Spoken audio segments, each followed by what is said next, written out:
Bonjour à tout le monde, ici Jean-Claude Célie, guérisseur magnétiseur en Suisse. Nous nous retrouvons comme d'habitude pour notre rendez-vous mensuel des énergies, des prédictions et à la fin, je vous donnerai une lecture choisie. Nous allons commencer par un maître mot, ensuite nous passerons à l'énergie du mois.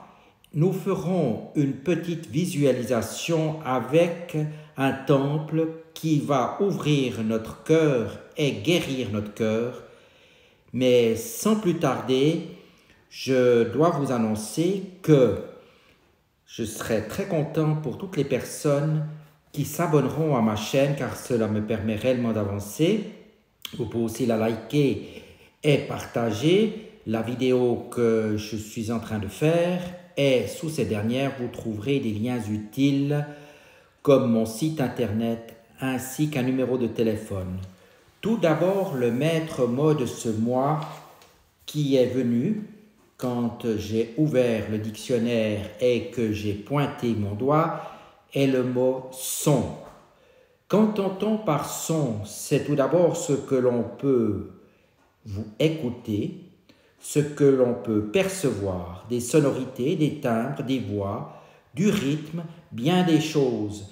Cela peut aussi être des ondes, qu'elles soient infrasons ou ultrasons, qui nous parviennent d'une manière tout à fait perceptible ou non perceptible, audible ou non audible. Et enfin, ça peut aussi être une certaine harmonie, polyphonie, cacophonie ou même parfois un bruit. Donc, ce mois de mai, ouvrez-vous à ce que vous entendez. Vous risquez, et vous avez peut-être même la chance, d'entendre des choses inhabituelles qui vous étonneront, qui vous surprendront. Nous allons passer maintenant à la deuxième partie. La partie énergie et tendance du mois avec la carte énergétique fécondité pluie. Qu'en est-il avec cette carte? Les conditions de prospérité sont réunies. Sachez que tout ira bien. Éliminez les pensées qui ne sont plus d'actualité. Vous avez en vous tout ce qui est nécessaire à votre développement. Le moment est venu de vous purifier, donc un mois de purification, comme vous l'aurez compris. Le bruit de la pluie sur les feuilles des arbres ou sur un toit, l'agréable senteur de la pluie sur l'herbe sèche lors d'une chaude journée d'été, les plaisirs simples de la vie, on constate vite combien la pluie contribue à l'équilibre d'une étendue de terre quand elle n'est pas tombée depuis longtemps. On comprend également combien elle contribue à la santé mentale des communautés qui ont subi des sécheresses pendant une longue période. La pluie est l'eau liquide de l'atmosphère devenue suffisamment lourde pour tomber sous l'effet de la gravité. Elle fait partie du cycle de l'eau qui donne la vie et elle est le principal fournisseur d'eau douce de la planète. La taille des gouttes de pluie peut varier en fonction de la température et du taux de coalescence. La quantité de pluie contribue à la formation des biomes et écosystèmes. Sans pluie, la fécondité est moindre. Sans pluie ni irrigation, la vie végétale ne peut prospérer, surtout les plantes qui fournissent de la nourriture. La sécheresse affecte les animaux et les pollinisateurs tels que les chauves-souris, frugivores et les abeilles qui sont indispensables à la production vivrière. Certains biomes sont plus humides que d'autres et bénéficient de pluies presque constantes comme les forêts tropicales. L'intervention humaine a influencé le régime des pluies. Les particules des matières solides ou liquides en suspension dans l'air peuvent augmenter la condensation des nuages et déclencher un épisode de pluie. Le réchauffement climatique provoqué par l'homme affecte également le régime des pluies, certaines régions devenant plus sèches et d'autres connaissant des pluies plus intenses. Voilà ce mois de la fécondité de la pluie. Maintenant, nous allons passer à la troisième partie de cette vidéo qui est le temple de Bezaki avec la déesse Svaha qui vient guérir notre cœur.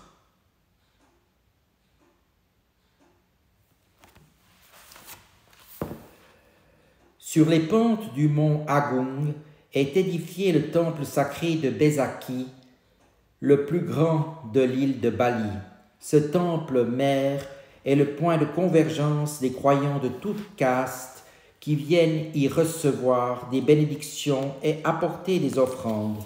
Ici, les prêtres accompagnent d'importants rituels, notamment Agni-Hotra, cérémonie de purification et de guérison par le feu. Ce lieu d'élévation est empreint d'une belle énergie de guérison, magnifiée par des rituels d'une grande puissance énergétique.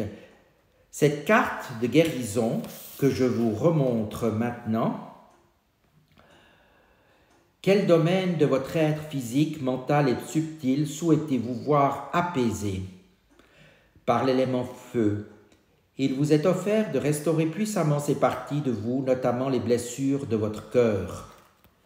Nous allons faire une petite visualisation. Vous voici à 100 mètres d'altitude au pied d'une montée de marche en pierre à l'inclinaison déroutante. Vous êtes à l'entrée du temple de Bezaki, le plus grand temple de Bali. Tout en gravissant les marches, vous fixez la porte d'entrée monumentale, faite de 2 pans ouverts se dressant vers le ciel.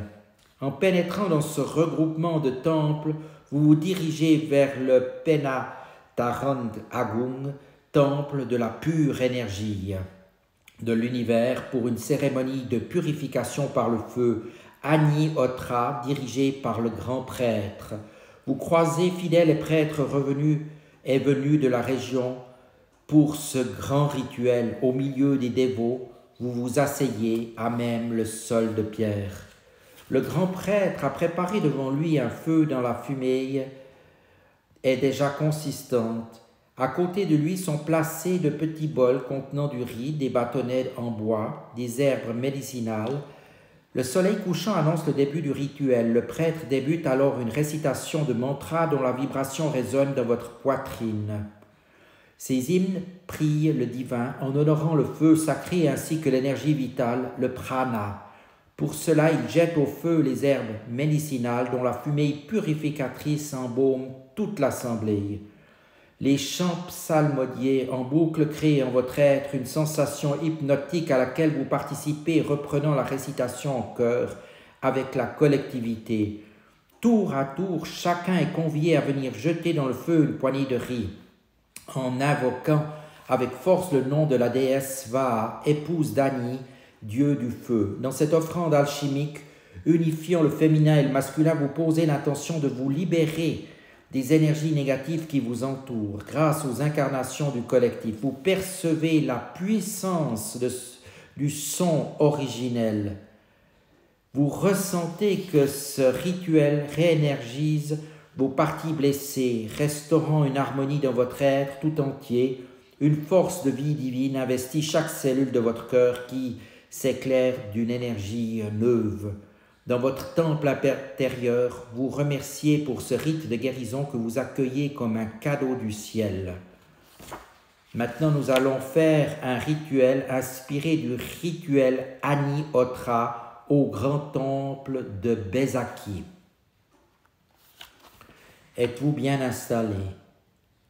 Voilà. J'identifie une ou plusieurs parties de moi qui ont besoin d'être guéries. Je me positionne auprès d'une source de feu. Si cela est possible, je peux aussi le visualiser. Je me connecte à l'énergie de ce feu vital du dieu Agni. À haute voix, je prononce fortement le mot Svaha en le répétant plusieurs fois pour invoquer le déesse du même nom. Svaha, Svaha, Svaha. Je jette au feu toutes les énergies négatives, pensées toxiques, vibrations de souffrance ou de maladie. J'accompagne mon invocation d'un mouvement dynamique de mes mains ou de mes bras pour en augmenter la puissance. Je sens une énergie vitale et de guérison m'envelopper et mon cœur se restaurer de ses blessures. Visualisez bien ce temple de Bezariki. Voilà, nous allons passer à la 4e partie de cette vidéo, qui est la présentation d'un médium qui s'appelle Caril Quentin, médium et terre à terre, de l'ombre à la lumière. Ce livre a paru aux éditions Favre et je vais vous en lire la quintessence. Nous sommes de plus en plus nombreux à découvrir notre hypersensibilité et à ressentir parfois péniblement les émotions des personnes qui nous entourent. Nous pouvons aussi nous sentir démunis face aux pressions du quotidien et un manque d'écoute et de conseils pour mener notre vie de façon à ne pas nous trahir. La clé, c'est de savoir qui on est et ce qui peut nous rendre heureux. Que vous soyez comme une éponge en souhaitant apprendre ou prendre du recul pour maîtriser votre vie et votre empathie, que vous avez envie de comprendre qui est votre guide ou alors simplement de découvrir ce monde de la médiumnité, ce livre vous accompagnera sur votre chemin en toute simplicité. J'ai subi, moi, Caril Quentin, pendant plusieurs années, une certaine sensibilité jusqu'à me perdre dans mes addictions tellement que je percevais autour de moi était devenu invivable. Je me suis anesthésié durant 8 ans car je ne supportais plus mes sensations intérieures. J'ai compris aujourd'hui comment maîtriser mon énergie, ouvrir pour aider et la fermer lorsque j'ai envie d'être tranquille dans ma vie.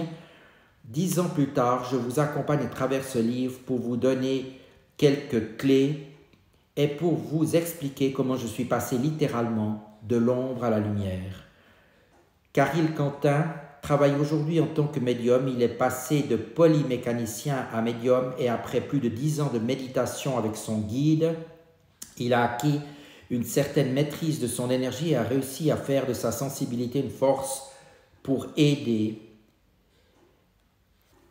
les personnes qui viennent le voir. Il propose des séances privées depuis 2013 et des cours de médiumnité depuis 2015. Voilà, je vais vous lire un passage de son livre qui traite de la naissance, de la vie et de la mort. C'est un extrait de texte qu'il appelle « texte inspiré ». Il n'y a jamais eu de séparation de quoi que ce soit. Il y a toujours eu juste la vie et l'énergie. La matière nous donne cette illusion de la séparation. On est avec une connexion parfaite. Le monde spirituel est si proche. Ensuite, on grandit et très vite, on est submergé par tout ce qui se passe à l'extérieur. On vit à l'extérieur de soi-même car il y a trop à l'extérieur. Trop de sources d'attraction, trop de temps et d'énergie dépensés en dehors de soi. Comment rester focalisé sur l'intérieur si on n'a pas le temps et aucune énergie? On arrive d'une certaine manière seul sur cette terre et on repartira aussi d'une certaine manière seul. Entre deux, on a du temps. Et ce que je comprends aujourd'hui, c'est que ce temps est aussi là pour nous préparer à l'intérieur, pour préparer la suite de notre vie après la vie. Le monde spirituel me montre que peu importe ce que l'on fait dans sa vie, la chose importante est de trouver quelques minutes chaque jour pour se retrouver soi-même, car on a tous besoin de ça. On ne peut pas entendre ce qu'il y a à l'intérieur sans un moment de silence. Le silence fait peur et en même temps, c'est la porte d'entrée de son intérieur. Le besoin, c'est d'être dans sa propre énergie et de ressentir que tout est calme en soi. Si l'on est sur le bon chemin, un besoin de se sentir vivant et la vie vient de l'intérieur. Voilà ce livre de Caril Quentin aux éditions Favre, Médium terre à terre, de l'ombre à la lumière. Je vous remercie de votre attention et vous dis à tout bientôt.